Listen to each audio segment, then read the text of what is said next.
Nossos olhos ganharão nova luz com a tua presença, Jesus. Olá, irmão e irmã. Bem-vindo e bem-vinda ao nosso programa Na Trilha das Escrituras. Bem-vindos com um grande shalom. Muito bem. E Neste hoje, dia da tempestade. dia da tempestade. Isso mesmo. Nós estamos aqui para que a gente possa, então, falar sobre o Evangelho do domingo. Nós estamos aqui para a gente conversar um pouquinho sobre este Evangelho. Certo? Sim, exato. E de fato, como já antecipei, é um momento que termina um grande discurso de Jesus ao povo do outro lado do lago. E Jesus despede os discípulos e despede o povo. Muito bem. E no meio do lago acontece. Estamos aqui na Fazenda Santa Maria, nas proximidades, né, da cidade, no rio Abaeté. Então, o barulho dos rabugos e das rabetas das embarcações, ele é natural. Nós queremos que você se sinta à vontade, não esqueça de curtir, de dar o seu like e compartilhar a programação. Vamos lá então, Ângelo, ao nosso texto bíblico e você Exato. comentando a todo e qualquer instante que achar Vamos oportuno. começar a leitura. Muito bem. Evangelho de São Mateus, capítulo 14, versículos de 22 a 33. Procure aí na sua Bíblia. Eu vou começar então, tá? Logo em seguida, Jesus obrigou os seus discípulos a entrar na barca e ir na frente para o outro lado do mar, enquanto ele despedia as multidões. Para um instante, Jesus obrigou os discípulos. Vamos destacar isto aqui. Por que Jesus obrigou? Olhem bem, o que tinha acontecido até agora? Depois do capítulo 13, que é o capítulo das 7 parábolas, Jesus, no começo do capítulo 14 de Mateus, tem uma certa dificuldade com os discípulos, mas decide ir acompanhar os discípulos, ir com os discípulos do outro lado do Rio Jordão, atravessando o lago de Genezaré. Significa que ele, depois da multiplicação dos pães, ou da partilha do pão na terra da Palestina, ele foi andando na terra dos pagãos. Então, nesta viagem, ele vai com os discípulos de barco, enquanto o povo corre atrás, beirando o lago. Talvez 3, 4, 5 quilômetros. Muito bem. Vou prosseguir então, hein? Logo depois de despedir as multidões, Jesus subiu sozinho ao monte para rezar. Ao anoitecer, Jesus continuava a ir sozinho. A barca, porém, já longe da terra, era batida pelas ondas. Só um instante. E então, o que está acontecendo com os três, três grupos? Os discípulos, o povo e Jesus. Jesus, que acabava de ensinar ao povo, antes de despedir o povo, despediu os apóstolos. Que interessante. Ele tinha vindo com eles de barco, mas agora diz, podem voltar para Cafarnaum. Voltem só vocês, eu vou depois. Enquanto os apóstolos vão, ele fica com o povo e vai despedindo o povo. Porque o povo tem que voltar caminhando, andando. Terminou este dever de mestre, ele é noite e ele sobe na montanha para falar e para rezar com o Pai. Enquanto é noite, enquanto ele reza com o Pai, na tempestade, no barco, melhor, no lago, que chama mar, porque quando Mateus chama de mar, significa a turbulência do mar, os discípulos estão numa pior. Conta lá. Muito bem. O vento era contrário. Entre as 3 e as 6 da madrugada, Jesus foi até os discípulos andando sobre o mar. Quando os discípulos o avistaram andando sobre o mar, ficaram apavorados e disseram, é um fantasma, e gritaram de medo. Agora, vamos ver. No capítulo 13, nós vimos um reino de Deus acontecendo de uma maneira linda, digamos assim, não? Através de 7 parábolas. Agora, no capítulo 14, nós vemos as dificuldades do acontecer o reino.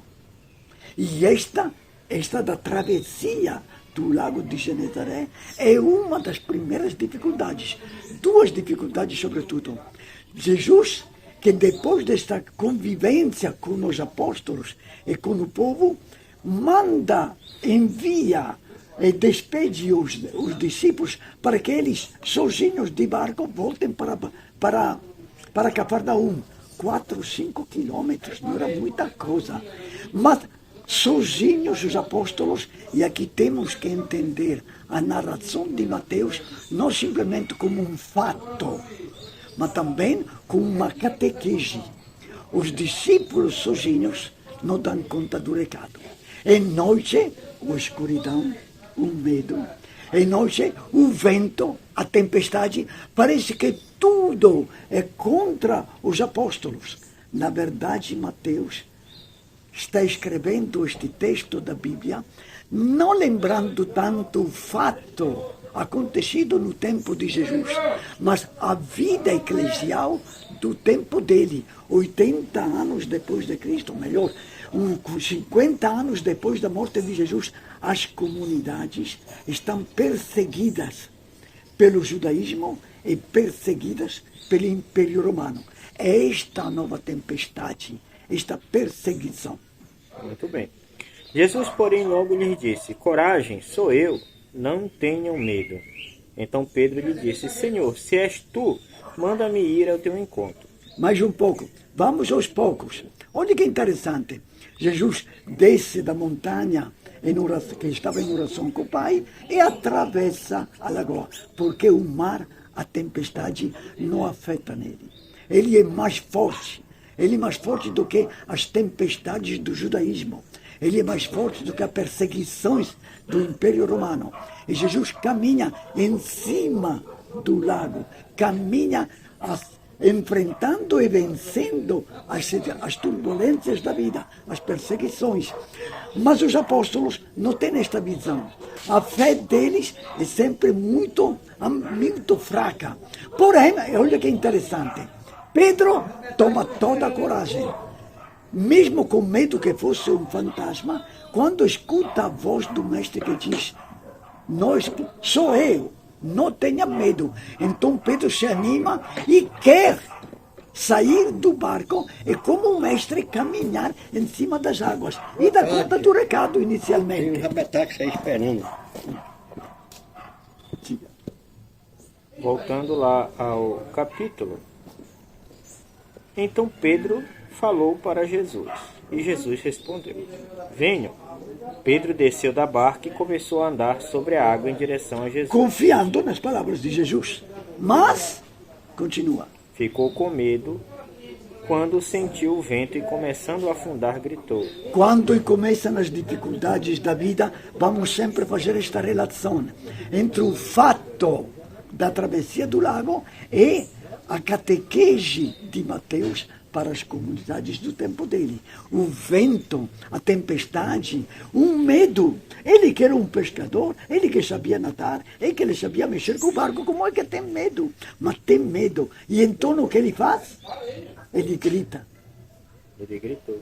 O que é que ele grita? Senhor, salva-me. Jesus logo estendeu a mão e segurou Pedro e disse: homem fraco na fé, por que você duvidou? Continua mais um pouquinho. Então eles subiram na barca e o vento parou. Olha que interessante. A narração de Mateus é tão rápida nos últimos momentos que é suficiente retomar a fé no mestre. É suficiente o mestre, Pedro, invocar a ajuda do mestre. Olha que interessante. E o mestre dar a mão a Pedro, que já está no barco. E no barco, todo mundo reconhece esta autoridade divina de Jesus. E na hora também já estão em Cafarnaum. Quando você está com Deus, os problemas, os maiores problemas, têm uma solução. Muito bem. Os que estavam na barca se ajoelharam diante de Jesus, dizendo: de fato, tu és o Filho de Deus. É aqui. Termina aqui o nosso texto com um ato de fé. De fato, tu és o Filho de Deus. Agora, isso é interessante, né? Quando nós estamos na prova, nos momentos difíceis, parece que é quando sentimos mais fé ou queremos que Deus nos atenda automaticamente. Ângelo, agora eu vou lhe fazer Uma pergunta, pergunta, como sempre. né, como sempre. Eu gostaria que você, na verdade não é nem uma pergunta, é um pedido, nos fizesse um apanhado geral sobre esse texto. Então, esse texto que estávamos falando, depois do capítulo 13, da beleza do reino do céu, não? Os três semeias, a semente boa, a semente misturada com o joio, digamos, a semente, digamos assim, pequena que cresce, e depois das três sementes tem o fermento, depois do fermento tem o campo com o tesouro precioso, depois tem a pérola, e depois da rede. Vou resumir neste sentido. Não é suficiente termos esta fé como uma pérola preciosa e estar disposto a doar tudo. Primeiro ensinamento, é preciso, pelo reino de Deus, saber doar tudo, sacrificar tudo, porque o reino de Deus é o dom mais precioso que temos. O reino de Deus não é uma reza, não é um culto, não é somente ir à missa aos domingos, não é somente uma esmola distraída. O reino de Deus é viver como uma comunidade de fé, como filho de Deus, não esperando a recompensa depois da morte, mas nós temos que construir o reino de Deus aqui. Mas tem dificuldades. As dificuldades se superam não fugindo, nem abandonando, enfrentando como Pedro. Esta vez Pedro é exemplo, é corajoso, mas ele fraqueja. Mas Jesus se aproxima, dá a força.